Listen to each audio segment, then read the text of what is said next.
வாழைப்பழ சீப்பு, ஒரு சீப்பு வாழைப்பழத்தை வாங்கி பையில போட்டுருங்க. அதுக்கப்புறம் நீங்க எல்லா பொருளும் வாங்குங்க. எல்லாமே சீப்பா வாங்குவீங்கன்னு, அது பேரே சீப்பா வாங்குவீங்கன்னு. அவ்வளவுதான் பாருங்க சார். முதல் வாழை சீப்பு ஒன்று வாங்கி வைங்கன்னு, ஒரு சீப்பு வாழைப்பழத்தை வாங்கி வைங்க. அதுக்கப்புறம் போய் கத்திரிக்காய், தக்காளி, வெங்காயம், மிளகாய் என்ன வேணா வாங்குங்க. நீங்க ஆமா சீப்பா வாங்கி பையில வச்சுக்கிறீங்களா? இனிமேல் என்ன பொருள் கேட்டா சீப்பா கிடைக்குமில்ல. முதல்ல அதை வாங்கணும்ல. இங்க போனா சீப்பா சார், இங்க போனா சீப்பா கிடைக்கும், அங்க போனா சீப்பா கிடைக்குங்கிறீங்க. கொஞ்சம் கொஞ்சம் வீட்டுல போடுங்க. இந்த கடல்ல இருந்து அலைவாசி ஒண்ணு வருது இல்லைங்களா, அந்த மாதிரி வந்தது ஐயா. அந்த அனுச நட்சத்திரத்துக்கு தானே நான் அந்த காத்தலையை சொன்னேன். அந்த அப்படி சொல்லி வரும்போது அனுச நட்சத்திரக்காருக்கு உயிர் சக்தி அதிகம்னு சொன்னதே, அந்த அந்த பெரிய மரம், மிகப்பெரிய ஒரு பனைமரம் அங்க புதனும் சனியா இயங்குது.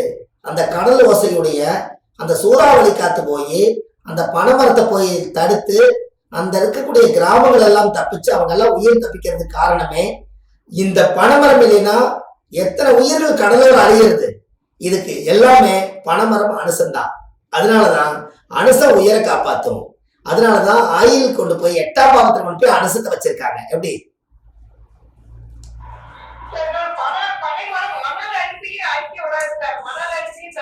அது அது அது ரொம்ப ரொம்ப சந்தோஷம். அதுதான் பனை ஆயிரம் பறவை ஆயிரம், 1000 வருஷம் உயிரோடு இருக்குங்கிறமே.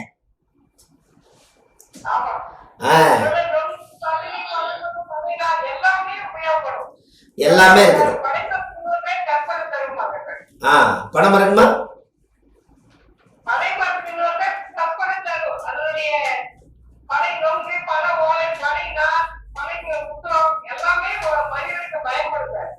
அதனாலதான் அந்த காலத்துல விசிறி செஞ்சு அப்படியே சாட் போட்டு அப்படி வீசுவாங்க.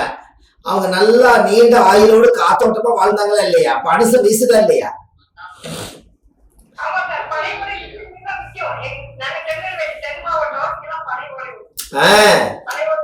அதுதான் பாருங்க. சேலம் என்ன நட்சத்திரமா இயங்குது? அம்மா சேலம் என்ன நட்சத்திரமா இயங்குது? சேலம் என்ன நட்சத்திரமா இயங்குது? சேலம் சேலத்துல என்ன பேமஸ்? அப்ப மாம்பழம் பூரட்டாதி. அப்ப பூரட்டாதி நட்சத்திரம் மாம்பழம். அந்த ஊர்ல மாம்பழத்துக்கு ஒரு பவர். அப்ப மாம்பழம் பூரட்டாதி. பூரட்டாதி நட்சத்திரக்காரு மாம்பழ வியாபாரம் பண்ணா அந்த ஊர் போன பொழைச்சுக்கலாம். இப்படி எடுக்கணும் பரிகாரம்.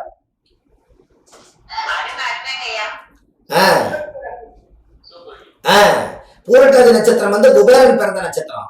அப்படின்னா சதய நட்சத்திரத்துக்கு 2வது நட்சத்திரம் பூரட்டாதி நட்சத்திரம். அப்ப 2வது நட்சத்திரத்தை தனதாரை, காசு வரக்கூடிய நட்சத்திரம்.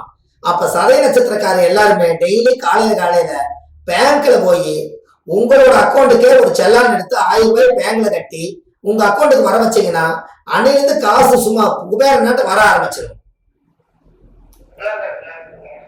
ஏன் அப்படி? பேங்க் என்பது குபேரன் இருக்கிறது. பேங்க்ல தான் அவ்வளவு பணம் இருக்குது. அப்ப பேங்க் இருக்கிறது குபேரன். அப்ப 2வது நட்சத்திரக்கார் டெய்லி பேங்குக்கு போயிட்டு வரணும். சதய நட்சத்திரக்கார் பேங்குக்கு போயிட்டு வந்தாங்கன்னா அவங்களுக்கு காசு வந்துகிட்டே இருக்கு. ஏன்னா 2வது நட்சத்திரம் குபேரன் வீட்டுக்கு போயிட்டு வர்றாங்க. இவர் குபேரன் நிறைய பேர்ல பேங்க் போகணும். இங்க இருந்தே நம்ம கூகுள் பேல அனுப்பக்கூடாது. செல்ல அங்க போய் பேங்க்ல போய் நம்ம பாதம் பட்டு அங்க இருக்கிறவங்களை எல்லாம் பார்த்துட்டு ஒரு டம்ளர் தண்ணி குடிச்சிட்டு ஒரு 1000 ரூபாய் நம்ம சொந்த காசை எடுத்து நம்ம அக்கௌண்ட்டுக்கே செல்லான் போட்டு கட்டி ஒரு சீல் வச்சு கொடுத்தா குபேரன் வீட்டுல போய் சீல் வச்சு வாங்கிட்டு வந்தீங்கன்னா காசு போய் கட்டிக்கிட்டே இருப்பீங்க, பணம் வந்துகிட்டே இருக்கும்ல. இப்படி எல்லா நட்சத்திரத்துகளுக்கும் பார்க்கணும். பாருங்க, உத்தர நட்சத்திரம் பூர நட்சத்திரத்துக்கு அதிபதி பூர நட்சத்திரம். அப்ப பூர நட்சத்திரத்துக்கு 2வது நட்சத்திரம் என்ன வரும்?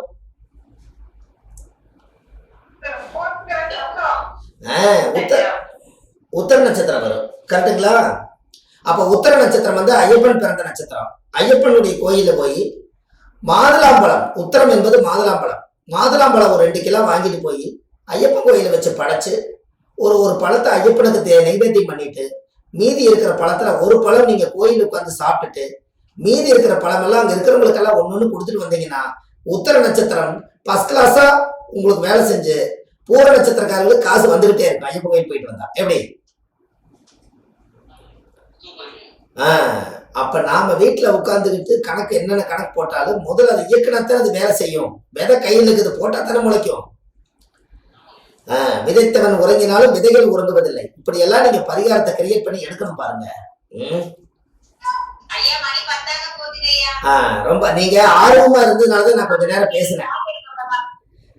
இல்ல நீங்க ஆர்வமா இருந்ததுனால முத நீங்க என்ன பார்த்ததுனால உங்களுக்கு நான் வந்து பேசுறேன். அப்ப நான் நிறைய உங்களுக்கு இந்த பரிகாரங்கள்லாம் நீங்க எல்லாம் வாங்க, உங்களுக்கு நிறைய விஷயங்கள் கொடுக்குற, உலகத்தை கொண்டு போய் சேர்த்துங்க, நல்லபடியா இருக்கட்டும். நான் உங்களுக்கு அடுத்த நேரடியாக உங்களை நான் சந்திக்கிறேனுங்களே. சரி, ரொம்ப சந்தோஷம். எல்லாருமே நல்லபடியா தூங்குங்க. சரிங்களாம்மா? சரி, அம்மாவையும் அதுல இருந்து விடைபெற சொல்லிருங்க. ரொம்ப நன்றிங்கம்மா, ரொம்ப நன்றிங்கம்மா.